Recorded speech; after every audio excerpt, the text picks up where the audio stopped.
Prime Minister Narendra Modi will be on a two-day visit to Uttarakhand and Uttar Pradesh on the 14th of April. During the visit, the Prime Minister will first reach Saharanpur in Uttar Pradesh at around 11:15 a.m. to review the wildlife corridor on the elevated section of the Delhi-Dehradun Economic Corridor. He will then offer prayers and perform darshan at the Jai Ma Dat Kali Temple near Dehradun. Later in the day at around 12:30 p.m., Prime Minister Narendra Modi will inaugurate the Delhi-Dehradun Economic Corridor at a public event in Dehradun and address the gathering. The 213-kilometer 6-lane access control corridor has been built at a cost of 12,000 crore. It connects Delhi, Uttar Pradesh and Uttarakhand and is expected to cut travel time between Delhi and Dehradun from over 6 hours to nearly 2.5 hours.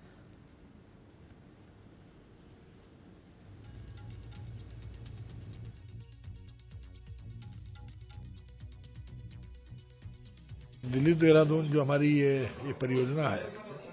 इसमें आदरणीय प्रधानमंत्री जी इसको कल राष्ट्र को समर्पित करेंगे और ये परियोजना एक अद्भुत उदाहरण है कि किस तरह आप इकोलॉजी और डेवलपमेंट में एक समन्वय बनाकर दोनों ही रास्ते पर आगे बढ़ सकते हो। उसका बहुत बेहतर उदाहरण है। जिस तरह इस कॉरिडोर में नीचे 44 से ज़्यादा वन्य जीव जिस तरह अपना आवागमन कर रहे हैं और WII के अध्ययन में उनको देखा गया कि बहुत निर्भीक होकर निश्चिंत होकर के उनका एक तरफ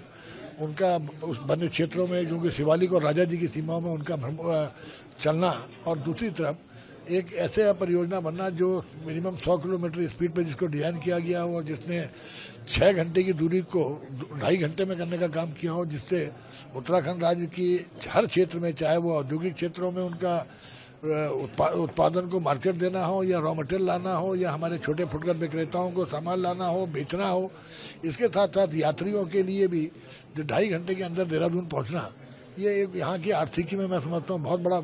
ये एक बूम इससे आएगा। दिल्ली देहरादून कॉरिडोर को ऑल वेदर कनेक्टिविटी के लिहाज से भी बहुत सही माना जाता है। उसकी वजह यह है कि इस कॉरिडोर को ऐसे डेवलप किया गया है कि पहाड़ी इलाकों में खास करके कई टेक्निकल पॉइंट्स को ध्यान में रखा गया है। मसलन आप इस तरीके के कॉरिडोर में देख रहे होंगे कि यहाँ पे बारिश के समय में पानी का बहाव बहुत तेजी से नीचे आएगा और आने के बाद यहाँ पे एक सीवरेज सिस्टम की तरह बनाया गया है जिसमें पानी इकट्ठा होके और फिर वो दूसरी की तरफ चला जाएगा जिधर की ढलान है और इससे किसी भी तरीके से सड़क पर वाटर लॉगिंग नहीं होगी। तो इस तरह के कई भी तकनीकी